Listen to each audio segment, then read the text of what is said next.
Francesco, el maestro del amor. Capítulo 1. El regreso esperado. Regresar siempre es fácil porque el camino de regreso es igual al de ida. Todo es un ir y venir, un alejarse y regresar. Nada queda sin movimiento, nada se pierde en este bello transitar de vivir entre el cielo y la tierra. Francesco, que en su última vida había reencarnado como Agustín, conocía las leyes del buen vivir, esas que había aprendido junto a su gran maestro en la India. Ahora, él acaba de morir. Su muerte fue tal cual la había soñado. No falleció un día cualquiera, sino en la madrugada de su cumpleaños, mientras dormía en su humilde habitación del ashram. Cuando dejó de respirar, su casa estaba rodeada de servidores y adeptos. Todos lamentaban su desaparición física, aunque sabían que nunca dejaría de habitar los corazones de quienes lo habían conocido. Y quien vive bien, muere bien. El ashram donde vivían el maestro y Francesco se encuentra en la India. Es un lugar hermoso rodeado de vegetación y de altares dedicados a dioses, muy adornados y con ofrendas de frutas y flores en sus alrededores. Las mujeres entrelazan pétalos y flores para hacer collares que luego venden. La ciudad es pobre materialmente, pero no en el espíritu. Las calles son de tierra roja y cuando hay una tormenta, la tierra vuela llenando todo de polvillo rojizo. En ellas hay palmeras y se escuchan todo el tiempo los claxones de los autos. Las mujeres se movilizan en bicicletas, pero no manejan. Van sentadas muy femeninas en la parte de atrás, mientras sus parejas conducen. El ashram es un recinto muy grande con capacidad para más de 3,000 personas. El piso es de mármol y tiene columnas donde la gente se apoya cuando está cansada, porque ahí no existe ningún tipo de asiento. Todo el ritual del maestro se realizaba en el piso. Hay un escenario con un sillón donde se sentaba el maestro cuando necesitaba reposar. En la puerta del ashram, como si fuera un perro faldero, lo esperaba su elefante. Él pasaba 2 veces por día a dar sus darshan, o sea, sus charlas. Cuando hablaba, era todo un acontecimiento, pero cuando decidía no hacerlo, con que tan solo pasara y dejara su energía, hacía felices a sus adeptos. Entre ellos se encuentran los servos, que son los seguidores que ayudan y tienen permiso para acceder a todos los recintos de la ashram. Ellos también contaban con pláticas privadas de enriquecimiento espiritual que el maestro les ofrecía. Es de su discípulo Francesco que bien vamos a hablar en esta historia. Fue un gran ser humano que partió feliz de este mundo al haber cumplido su misión. Cuando abandonó este plano tenía 80 años y él sabía que era el momento de trascender al cielo. Grandes llantos se escucharon en todo el mundo, pues realizó una gran obra en su vida, junto a su maestro y guía. Ese maestro que un día Francesco había ido a visitar para pedirle alguna respuesta sobre su transitar en la vida, su experiencia al conocerlo fue tan bonita que decidió quedarse a vivir cerca de él. Con el tiempo, su maestro lo descubrió, no como un seguidor más, sino como alguien que tenía una luz especial, y al intuir una nobleza de espíritu, le pidió que fuera su asistente. Francesco decidió dejar todos sus apegos materiales para acompañarlo en la hermosa tarea de servir. A partir de entonces, todos los días le leía al maestro las cartas de sus seguidores y éste, si tenía tiempo, le daba una respuesta. Y cuando no, le pedía a Francesco que se animara a hacerlo. En un principio temía equivocarse al dar sus propios consejos, Pero con el tiempo, Francesco aprendió que su corazón nunca mentía. Decidió confiar en su intuición y trabajó cada día con esmero, amor y pasión. Nunca más se acordó del mundo ordinario, pues su vida se había convertido en extraordinaria. Y si bien un día dejó a su madre y a sus hijos en otro continente y en otras circunstancias, ellos cada año organizaban un viaje para visitarlo. Lo veían tan feliz que nunca dudaron de que ese era su camino. Sus seres queridos eran lo que más lo extrañaban, porque él estaba tan ocupado que no tenía el tiempo para pensar. Su madre muchas veces recurría a los recuerdos para estar cerca de ese muchachito que antaño le hiciera tanta compañía. Sus hijos lo amaban, a pesar de que su madre les llenaba la cabeza para que lo juzgaran mal. Pero las cosas caen por su propio peso. Solo el tiempo las acomoda y saca la verdad a la luz. Con el transcurrir de los años, sus hijos entendieron que el camino de su padre no era común u ordinario, y en cambio, su misión era extraordinaria. La madre de Francesco falleció a los pocos años de que éste se hubiera instalado en el ashram, y sus hijos siguieron creciendo y haciendo su vida con sus esposas. Ellos decían que seguramente su padre tenía poderes de sanación, porque la gente enferma se curaba con tan solo mirarlo. Pensaban que esos poderes los había descubierto su maestro. Ahora ambos estarían en el mismo plano. En los días posteriores a su muerte, todavía se sentía la presencia de Francesco en el ashram. El silencio del lugar aún era muy profundo. Todos los servidores del ashram decían que se había llevado consigo un gran secreto. Sabían que quería transmitirles algo importante y que lo daría a conocer la siguiente semana, a su fallecimiento en el recinto mayor. Pero el fin de su vida le había ganado la partida.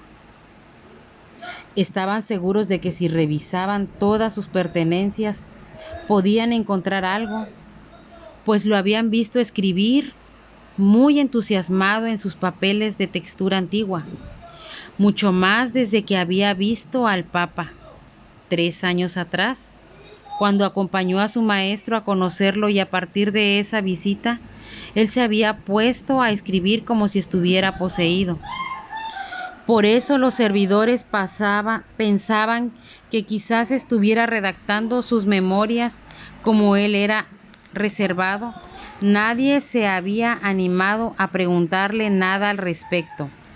El director de los servidores de Francesco y de su maestro daría la orden de buscar esos escritos cuando llegara el momento preciso. En los últimos años, Francesco se había dedicado a transmitir con más fuerza las enseñanzas del gran maestro, al cual había acompañado desde hace más de 2 décadas. Los días en la India transcurrían largamente entre meditaciones y disertaciones. El tiempo que le quedaba libre lo empleaba para leer algunas cartas petitorias de sus adeptos. Una vez que las leía, realizaba unos movimientos mágicos con sus manos, como su maestro le había indicado, para hacer realidad los deseos de la gente. Si Francesco sentía la veracidad del pedido, llamaba a sus seguidores y les solicitaba que esas cartas tan amorosamente seleccionadas fueran colgadas en el árbol de la vida.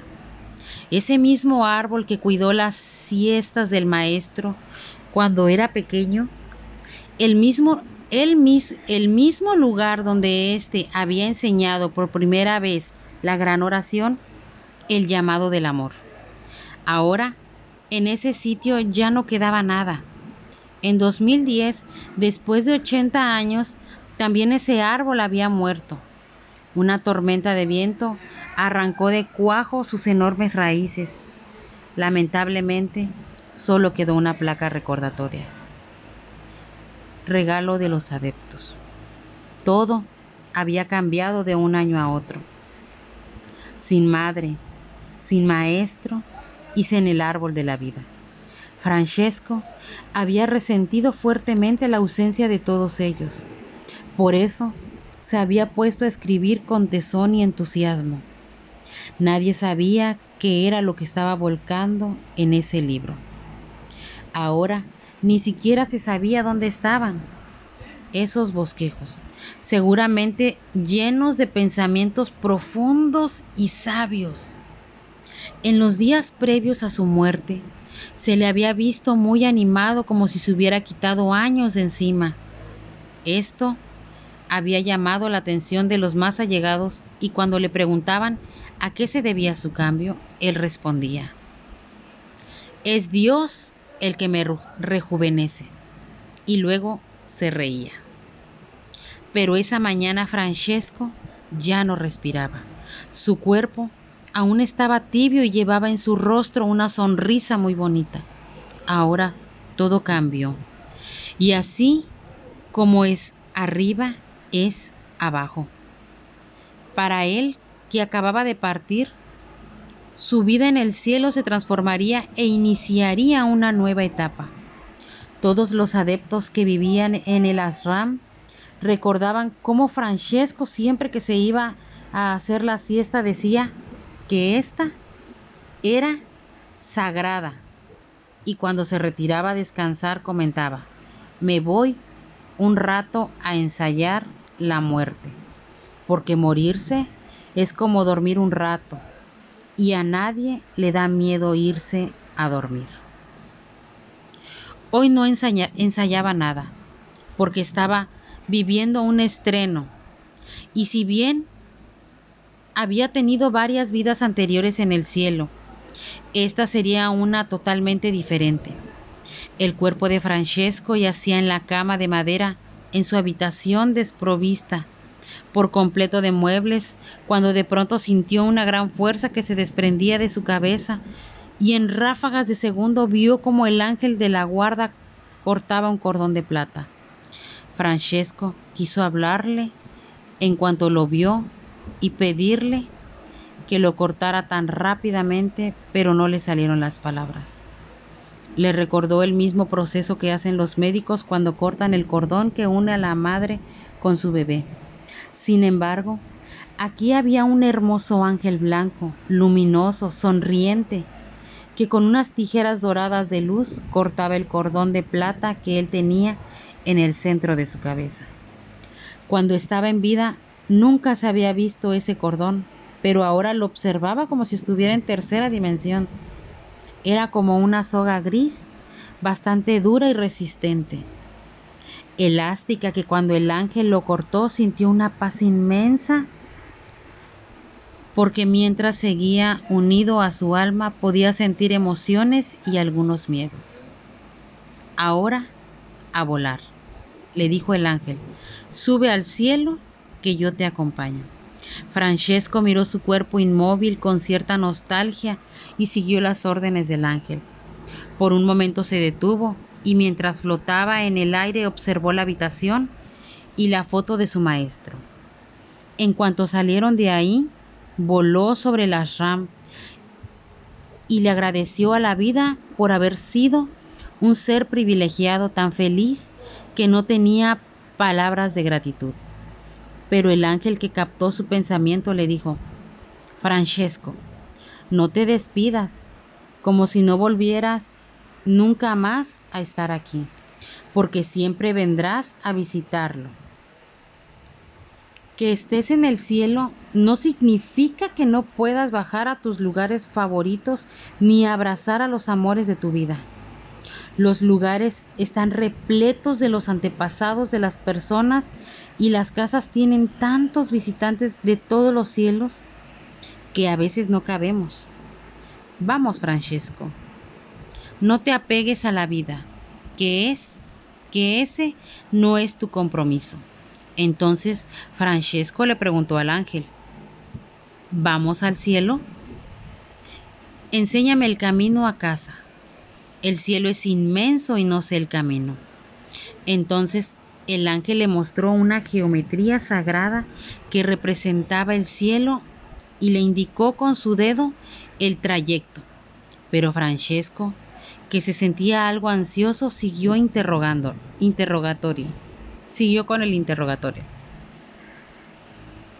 ¿Pasaré por algún purgatorio?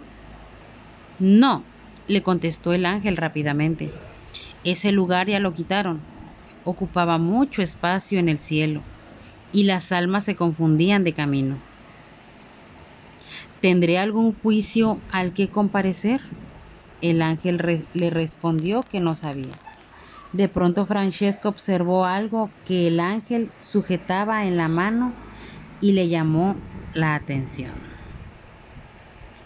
¿Y qué llevas ahí? Tu cordón de plata. ¿Y se puede saber para qué?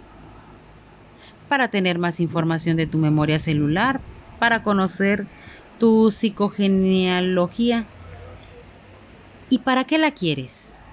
Para analizarte, para conocerte, en vez de llevarme el libro sagrado de tu vida. En él aparece el deber y el haber que forman tu karma.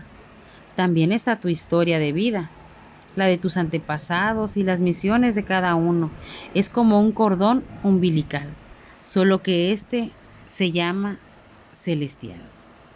Francesco vio que su cordón era largo y elástico. Preguntó entonces si todos los cordones eran iguales o si había alguna lectura sobre ellos. Como el ángel no le contestó, curioso, inquirió de nuevo. ¿Y dónde lo guardarás? En el cielo. ¿Pero en qué lugar? En el banco de cordones celestiales que está cerca de la playa de los pájaros. De pronto, Francesco creyó rememorar algo de sus vidas pasadas en el cielo, pero solo fue un vago recuerdo.